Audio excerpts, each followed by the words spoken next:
Why do we hiccup? Hi everyone. Have you ever wondered why we hiccup?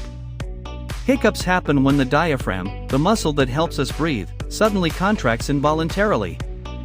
This quick contraction causes the vocal cords to close abruptly, producing the characteristic hic sound. Hiccups can be triggered by several factors, such as eating too quickly, drinking carbonated beverages, experiencing sudden excitement or stress, or even a sudden change in temperature. While usually harmless, hiccups can sometimes be annoying. They usually go away on their own, but holding your breath or drinking water slowly can sometimes help. If you have more science questions, leave them in the comments.